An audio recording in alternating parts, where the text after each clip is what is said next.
Hello everyone, welcome to my EdD dissertation defense presentation. My topic is investigating how Black women faculty in higher education experience and cope with work burnout, a narrative case study.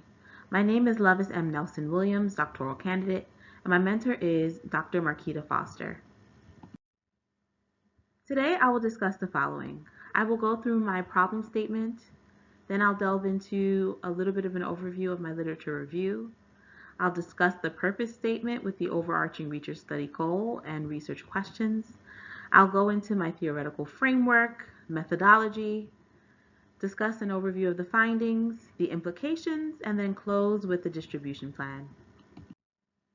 The problem that prompted my research were the challenges faced by Black women in the labor force because they face what is often known as double jeopardy, possessing intersecting identities that are marginalized, such as race and gender.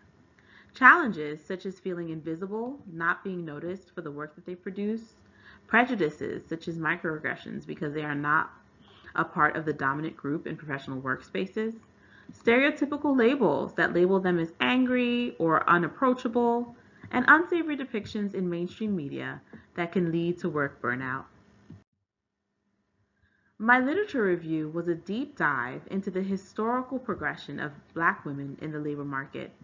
I researched the hardships of Black women as enslaved laborers, then as newly freed and relegated to low-skilled work because of discrimination. Black women faculty would be relegated to the lowest rungs of the profession. Full professors labeled as minors canaries who faced impossible odds, near extinction. Less than 2% of Black women full professors exist. Black women faculty would also be deemed as maids of the academy because of their shepherding of students who possess marginalized identities amongst other responsibilities. I then closed with a discussion of the coping and self-care strategies utilized by Black women in the face of these challenges, such as building community and spirituality. Therefore, the purpose of this narrative multiple case study was to investigate the burnout phenomenon in Black women faculty in higher education and the coping and self-care strategies they employ in a predominantly white institution and a historical Black college university. Much of the research focuses on the experiences of Black women faculty in PWIs. Therefore, I chose to help to close a gap in the literature by also exploring their experiences in a historical Black college university. My research questions were as follows. What role does an intersecting identity play in the experience of workplace burnout for Black women faculty in higher education? And what self-care techniques do Black women faculty in higher education employ when coping with workplace burnout? The lens utilized to understand my research participants and that provided the underpinning for my research pursuits was Collins' Black feminist thought, which first emerged in the 1980s. Collins created this framework to specifically call attention to and begin the journey of understanding and documenting the unique experiences of Black women in American society. It speaks to empowering Black women and outlining the oppression faced by Black women. Amongst the many touch points explored by Collins' framework, there are three major tenets. Black women are the authority on Black feminist thought. Black women share everyday experiences and perceptions as a group. And while there are distinct commonalities between Black women, experiences may also diverge as this group differs because of intersecting identities such as age, class, and sexual orientation. My research design was a narrative multiple case study, a qualitative approach because I wanted to tell the stories of the women in my study and holistically understand their experiences with work burnout, coping, and self-care. My units of analysis were 5 Black women faculty in higher education, 2 that taught in an HBCU, and 3 that taught in a PWI. My sites were 2 higher education campuses in the northern and southern regions of the United States. Pseudonyms for these institutions were HBC and PWC universities. My data collection began with the utilization of a Google form questionnaire to recruit participants who fit the parameters of being between the ages of 25 and 55, individuals who identified as Black and as a woman, individuals who experienced burnout, and worked as a faculty member in higher education. I then scheduled my participants to participate in one-on-one hour-long semi-structured interviews with approximately 8 questions that they were asked, and then an hour-long collective focus group interview in which 5 questions were administered. I then began the data analysis phase, starting with Axel coding, relating data together to reveal codes, categories, and subcategories that grounded the participants' voices. As the themes emerged, I told each narrative account. And lastly, I was able to connect these stories utilizing Black feminist thought and revisiting major findings in the literature review. Regarding ethical consideration, there was secure storage of all data in password-protected devices, full transparency about what the research would be used for, and gaining participant consent to record and for the use of the research was actually put out. In terms of limitations, the applicability of the findings was a limitation due to the small sample size, the limitation of women who worked in only 2 regions of the nation, and women who taught just 2 subject areas, which were communications and education. Another limitation was researcher bias. As someone who is also a Black woman and a faculty member, I had to be conscious of my own biases and the potential to infuse my own ideas into the data. However, I was intentional about ensuring that I told my participants authentic stories. And lastly, my focus group included 4 out of 5 participants because of a last-minute cancellation on the day by one of the participants. So therefore, I was unable to pull data from the focus group for one of my participants. A delimitation was utilizing the exclusion criteria to gain only the perspectives of Black women faculty, as it was the actual aim of my study. In order to understand my findings, it is important to discuss each participant and how their narratives answered the research questions. Each participant has a profile that I will go through. So for my first participant, D. April, it's entitled, I Make No Apologies for My Perspective, I Educate Educators. Her profile is that she worked at a PWI in the education department as a teaching fellow. In connection to research question number 1, themes that were identified were things like disenfranchisement, disempowering mechanisms, and workload.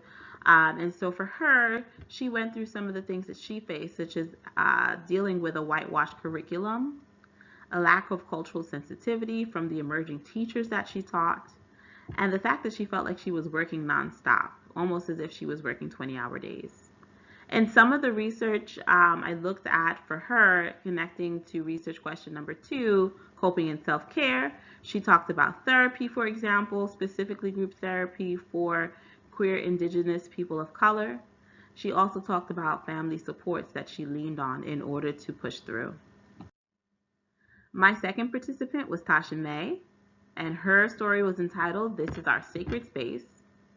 Her profile was that she worked at an HBCU in the communications department as a lecturer.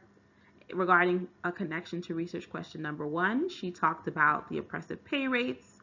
She talked about African American Studies course that she tried to launch within her HBCU, in which she got a lot of pushback, especially for folks that did not look like her, meaning people who were not people of color.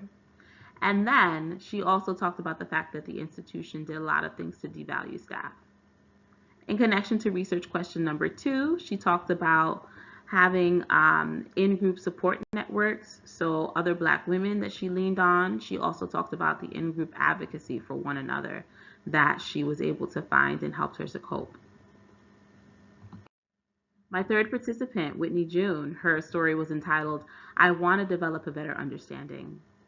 Her profile was that she worked for a PWI in the education department as a teaching fellow, and then she would eventually go on to actually become a full-time professor, but at the time, teaching fellow. In connection to research question number 1, she talked about the fact that students that she taught would question her abilities, often young white women getting or learning about going into the education department. She talked about the struggles that she faced as a black woman in STEM and feeling this weight, almost as if she had to succeed because there's so many women, black women who are not in that field of STEM. She also talked about the lack of institutional support in the teaching skills and the development that the institution did not invest in her in that way. And she also spoke to sacrificing a lot of family time to succeed in her role. In connection to research question number 2, she talked about taking extended leave at some point. Eventually, she had to in order to recharge and be able to take care of self. She also talked about structured cutoff time to step away from her laptop and her work in order to cope and impose self-care for herself. And then we have Kathy August. Her story entitled was On Second Thought, Imposter Syndrome Equals Burnout. She worked for PWI in education as a teaching fellow and then a lecturer. For research question number 1, that connection, she talked about the imposter syndrome and feeling as if she did not belong in higher ed. She talked about a lack of institutional supports as well for developing her and her teaching skills, that the institution did not do that. And then also she broached the subject of having to deal with a whitewashed curriculum that was not inclusive. In regard to research question number 2, connection, she talked about the fact that she had to tune out the noise, that the imposter syndrome and the fact that she didn't believe that she belonged there was something that just played over in her mind, and she eventually just had to take a stand and said, I'm tuning out the noise. And then for my last participant, Lisa March, her story was entitled, I Am Woman, Hear Me Raw. She worked in HBCU in the communications department as a full-time professor and actually as a department chair. In connection to research question number 1, she talked about a lack of recognition for her ideas, that there was male preferential treatment on campus, so gender discrimination, and that she overall felt like the staff were undervalued by the institution and underpaid as well. In connection to research question number 2, she talked about spirituality as a coping mechanism, as well as just self-love and just valuing self and being able to have that play in her mind for herself and keep herself going. And so in terms of the bringing it all together, in terms of the overview of the findings, my overall findings were as follows. Black women faculty need strong mentorship supports to help them navigate higher education workplaces. The BFT, or Black Feminist Thought connection here, is that Black women are the authority on Black feminist thought. So Black women mentoring Black women is key. Higher education institutions need to be culturally sensitive to the needs of Black women faculty so they feel valued in higher education spaces. The BFT connection here, like the commonality entrenched, is in the discrimination that each woman faces. And this aligns with the second principle of BFT. Black women share everyday experiences and perceptions as a group. And then here, it's that Black women need more intentional spaces in higher education institutions to build community, empower one another, and tell their multifaceted stories. The BFT connection here is that each woman takes varied coping approaches. Even though some responses align, there is this mixed approach. And this aligns with the third BFT principle, that there are distinct commonalities, but experiences may also diverge as this group fragments because of the differences such as age, class, and sexual orientation.